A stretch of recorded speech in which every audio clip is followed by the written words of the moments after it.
하나님 말씀 함께 보도록 하겠습니다. 오늘 우리가 함께 볼 하나님 말씀은 창세기 4장 25절, 26절 말씀입니다. 창세기 4장 25절, 26절 말씀 제가 봉독해 드리도록 하겠습니다. 아담이 다시 자기 아내와 동침하매 그가 아들을 낳아 그의 이름을 셋이라 하였으니 이는 하나님이 내게 가인이 죽인 아벨 대신에 다른 씨를 주셨다 함이며 셋도 아들을 낳고 그의 이름을 에노스라 하였으며 그때 사람들이 비로소 여호와의 이름을 불렀더라. 아멘. 우리가 지난 시간까지 해서 셋 계열의 족보가 아브라함까지 이어지는 그 장면을 살펴보았습니다. 우리가 함께 보고 있는 이 성경 안에는 타락한 인류를 구원하시고자 하는 하나님의 구속사적인 경륜이 담겨 있다라는 거예요. 그 중에서도 우리가 이 창세기의 족보를 좀 눈여겨봐야 하는 이유가 뭐냐면 하나님의 구속사의 그 모양을 가장 선명하게 우리에게 제시해주고 있는 부분인 거예요. 창세기의 족보에는 크게 두 가지의 족보가 나옵니다. 가인 계열의 족보와 셋 계열의 족보가 나오는데 이 두 계열의 차이를 통해서 우리는 무엇을 깨달을 수 있느냐? 하나님의 그 구속사를 오늘날에도 지금 이어지고 있고 저와 여러분들에게까지 그 하나님의 구속사가 이어져 내려오고 있는데 그 하나님의 구속사가 어떻게 이어져 가고 있으며 또한 그것이 어떻게 성취되어 가고 있으며 우리는 우리에게 주어진 삶 가운데 어떤 노선, 어떤 삶의 모습을 나타내야 하는지를 우리가 이 창세기에 나와 있는 이 두 계열의 족보를 통해 배울 수 있는 거죠. 이 아브라함까지 이르는 우리가 지난까지 시간까지 보았던 이 아브라함까지 이르는 셋 계열의 족보를 한마디로 정리하자면 하나님의 말씀을 쫓아 세상과 분리되어 나오는 과정이라고 할 수 있는 거예요. 성경은 세상과 분리된 자들이 세상을 살아가지만 세상에 속해 있지만 그 세상과 분리된 자들이 하나님 구속사의 그 중심 인물이 돼서 그 하나님의 뜻과 하나님의 말씀을 이루어 간다라는 것을 우리에게 분명히 보여줍니다. 세상의 방법이 아니라 세상의 힘과 능력이 아니라 하나님 힘과 능력에 의해 하나님 방법에 의해 하나님의 뜻과 하나님의 우리를 향한 그 구속사적인 섭리가 이어져 간다라는 것을 명확하게 보여주고 있죠. 그렇다면 우리가 굉장히 좀 긴 시간을 통해서 가인 계열의 족보도 살펴봤고 셋 계열의 족보도 살펴봤는데 이 두 족보의 차이점은 뭘까요? 그리고 세상과 분리되어 나오는 이 아브라함의 등장은 구속사적으로 우리에게 어떤 의미를 주고 있는 걸까요? 아담과 하와는 에덴 동산에서 쫓겨난 이후 가인과 아벨이라는 두 아들을 낳았어요. 그런데 이 가인이 아벨을 죽이는 끔찍한 일을 저버린 거죠. 아담과 하와가 에덴 동산에 살 때 죄를 저질렀어요. 그 죄의 대가가 무엇이었습니까? 에덴 동산에서 쫓겨져 나오는 것. 그 죄를 인해 누가 희생당했죠? 동물 두 마리가 하나님이 그들에게 가죽옷을 지어주시기 위해 그 동물들을 희생시키셨단 말이에요. 아담과 하와는 자기의 죄 때문에, 자기들의 죄 때문에 더 이상 에덴 동산에 살 수 없고 이제 에덴 동산 밖으로 쫓겨서 나와서 살게 되었는데 가인과 아벨을 하나님이 두 아들로 주셨는데 가인이 아벨을 죽여버리는 어떻게 보면 더 말도 안 되는 끔찍한 범죄가 일어나 버리고 만 거죠. 그럼 이 가인의 죄는 어떻게 돼야 될까요? 이 가인의 죄는 어떻게 책임질 수 있을까요? 하나님은 이미 아담과 하와의 죄로 인해 이 인류를 구원하기 위한 그 구속사적인 섭리를 이어가고 있는데 그 가운데 가인은 또 다른 죄를 저지른 거예요. 아벨을 죽여버리는. 그래서 하나님께서는 오늘 본문 말씀을 통해 아담이 다시 자기 아내와 동침하매 그가 아들을 낳아 그의 이름을 셋이라 하였으니 이는 하나님이 내게 가인이 죽인 아벨 대신에 다른 씨를 주셨다 함이며 셋도 아들을 낳고 그의 이름을 에노스라 하였으며 그때 사람들이 비로소 여호와의 이름을 불렀더라. 오늘 말씀을 통해 우리는 두 가지를 알 수 있습니다. 하나는 하나님이 아벨 대신에 셋이라는 아들을 주셨다. 두 번째는 이때가 돼서야 비로소 사람들이 여호와의 이름을 불렀다라는 거죠. 그러니까 하나님께서는 죽은 아벨을 대신해서 셋이라는 다른 씨를 주셨는데, 그러므로 말미암아 지금 이들의 삶은, 이들의 운명은, 이들이 걸어가는 길은 가인 계열과 이 셋 계열로 나눠지게 된 거예요. 한 부모에게서 출생했어요. 한 부모에게서 나왔어요. 그런데 이 둘의 삶은, 이 둘의 가문과 이 둘의 어떤 흐름은 완전히 다른 흐름이죠. 시작은 비슷할지 몰라요. 시작은 크게 다르지 않을지 몰라요. 하지만 그 작은 차이가 엄청나게 큰 그러한 결과를 나타내고 있음을 우리는 분명히 기억해야 되는 거예요. 우리의 삶 가운데 늘 우리가 깨어 주의하며 경계하는 삶을 살아야 할 이유가 어디에 있냐면, 우리가 지금 하고 있는 것들이 신앙적으로 봤을 때 조금 이게 맞나? 아닌가? 막 이렇게 헷갈리는 부분, 이렇게 해도 되지 않을까? 그런 미심쩍은 부분. 그런데 우리가 이런 부분에서 확실하게 짚고 넘어가지 못하면, 우리가 이런 부분에서 확실하게 잡고 넘어가지 못하면 이 작은 부분이 나중에 우리 자녀들에게 갔을 때, 그 자녀들의 세대, 자녀들의 믿음에 갔을 때는 어떻게 달라질지 모른다라는 거예요. 가인도 하나님 앞에 살던 사람이에요. 하나님과 대화했어요. 아벨을 향한 그 하나님의 경고의 말씀도 들었고요. 아벨을 죽이고 난 이후에도 하나님이 그를 그래도 위하시고 그를 생각하셔서 그에게 징표도 주시잖아요. 가인은 하나님 앞에 있었어요. 그런데 그가 저지른 그 죄로 말미암아, 해결되지 못한 그 죄로 말미암아 그의 삶은 이전과는 완전히 다른 그러한 삶으로 바뀔 수밖에 없었던 거죠. 신구약 성경 전체에는 명백하게 이 두 가지 영적 흐름이 나타나고 있는 거예요. 성경은 크게 우리가 나누어 보자면 가인 계열의 사람들과 셋 계열의 사람으로 나눌 수 있는 거예요.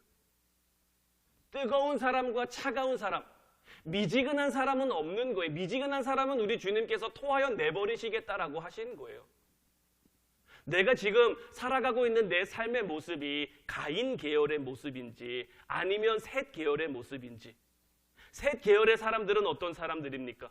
하나님 말씀에 순종하고 하나님의 뜻과 그 하나님의 섭리를 받아들여 이 땅 가운데 하나님의 뜻을 이루어가는 그러한 삶. 내 힘, 능력 의지하는 것이 아니라 하나님 말씀에 순종하며 하나님의 말씀을 이루는 삶을 살아가는 그러한 사람들이 되었고, 가인 계열의 사람들은 하나님 뜻에 도전하고 성도들을 핍박하고 하나님의 구원 역사를 가로막는 그러한 세력들이 되어버리고 만 거죠. 자, 창세기를 통해서, 오늘 말씀을 통해서 우리가 무엇을 보길 원하냐면 이 가인 계열과 셋 계열은 시작이 다르다라는 거예요. 오늘 말씀에서 셋은 어떻게 시작됐습니까? 하나님이 아담에게 또 다른 아들을 주셨는데 이 누구를 대신한 겁니까? 아벨을 대신해서 이 셋이라는 아들을 주셨고, 이때로부터 사람들이 여호와의 이름을 불렀단 말이죠. 그리고 이 누가복음에 나와 있는 예수님의 족보를 보면 누가복음 3장 23절에 예수께서 가르치심을 시작하실 때에 30세쯤 되시니라. 사람들이 아는 대로는 요셉의 아들이니 요셉의 위로는 헬리오 하면서 예수님의 족보가 쭉 위로 거슬러 올라가죠. 그래서 누가복음 3장 38절 말씀을 보면 어디까지 거슬러 올라갑니까? 그 위는 에노스요, 그 위는 셋이요, 그 위는 아담이요, 그 위는 하나님이시니라. 예수님의 족보를 거꾸로 거슬러 올라가면 어디까지 올라가는 거예요? 셋을 거쳐 아담을 거쳐 하나님에게까지 올라가는 거예요. 그러니까 셋 계열의 족보는 어떤 족보입니까? 하나님으로부터 시작된 그러한 족보란 말이에요. 그런데 반면에 가인으로부터 시작된 족보는 어떻습니까? 창세기 4장 17절 말씀 보면 가인이 여호와 앞을 떠나서 에덴 동쪽 노 땅에 거주하니 아내와 동침하며 그가 임신하여 에녹을 낳은지라. 가인이 성을 쌓고 그의 아들의 이름으로 성을 이름하여 에녹이라 하니라. 자, 가인이 아벨을 죽였어요. 그리고 하나님이 그에게 징표를 주셨어요. 근데 그 순간 가인은 어떻게 합니까? 여호와 앞을 떠나는 모습을 보이고 있는 거예요. 하나님을 떠나 이제 스스로를 지키기 위해 성을 쌓는 거예요. 하나님 안에 하나님에게 속해 살아가는 것이 아니라 하나님을 떠나 하나님과 상관없는, 가인이 하나님을 몰랐습니까? 가인이 하나님이 어떤 분인지 모릅니까? 알아요. 안단 말이에요. 그럼에도 불구하고 그가 스스로 떠나 자기를 위해 성을 쌓는 모습을 보이고 있는 거예요. 이 가인이 하나님을 떠남으로 말미암아 이 가인 계열 족보에 나와 있는 사람들은, 이 가인 계열의 사람들은 하나님과 아무런 상관없는 그러한 사람들이 되어버리고 만 거예요. 하나님을 몰라서 그들이 하나님과 상관없는 사람이 된 게 아니에요. 하나님을 알았지만, 하나님이 어떤 분인지 알지만 그들 스스로가 하나님과 상관없는 그러한 삶, 이러한 삶을 가리켜 시편 73편 27절 말씀에서는 무릇 주를 멀리하는 자는 망하리니 음녀같이 주를 떠난 자를 주께서 다 멸하셨나이다 라고 돼 있는 거예요. 그들이 세상적으로 아무리 화려한 업적을 이룩했을지 몰라도, 그들이 세상적으로 흥하고 세상적으로 부하며 강한 힘과 능력, 강한 성을 쌓았을지 몰라도 하나님을 떠난 자들, 하나님을 멀리하는 자들은 결국 다 망할 수밖에 없는 거예요. 그런데 셋 계열의 족보는 하나님으로부터 시작되었고 하나님과 함께하는 사람들의 모임이 되었죠. 이것은 어디에도 나와 있냐면 창세기 6장 2절 말씀을 보면 노아 시대 사람들에 대한 것이 나오는데, 이 노아 시대의 사람들을 뭐라고 표현하냐면 하나님의 아들들이라고 표현하는 거예요. 하나님의 아들들이 사람의 딸들의 아름다움을 보고 자기들이 좋아하는 모든 여자를, 이제 하나님의 아들들도, 이 셋 계열의 사람들도 타락하는 그런 모습을 나타내고 있는데, 이때까지만 해도 이들을 가리켜 하나님의 아들들이라고 부른 거죠. 굉장히 영예로운 칭호인 거죠. 구약시대의 하나님은 어떤 분입니까? 가까이 하기엔 너무 먼 당신 같은 그런 분이시잖아요. 너무 좋은 분인 거 알겠고 너무 위대한 분인 건 알겠는데 너무 멀리 있는 것 같아서, 너무 가까이 가기 힘들 것 같아서, 그런 하나님으로 그들이 느꼈음에도 불구하고 그 시대를 살아가고 있던 셋 계열의 사람들은 하나님의 아들들이라고 불렸던 것이고, 우리가 이 신명기 4장 7절 말씀 보면 우리 하나님 여호와께서 우리가 그에게 기도할 때마다 우리에게 가까이 하심과 같이 그 신이 가까이 함을 얻은 큰 나라가 어디 있느냐. 이러한 사실을 우리의 삶에, 오늘날 우리의 삶에 적용해 볼 때 기도하지 않는 삶은 하나님을 떠난 삶이라고 할 수가 있는 거예요. 반대로 기도하는 사람은 하나님과 함께하는 삶.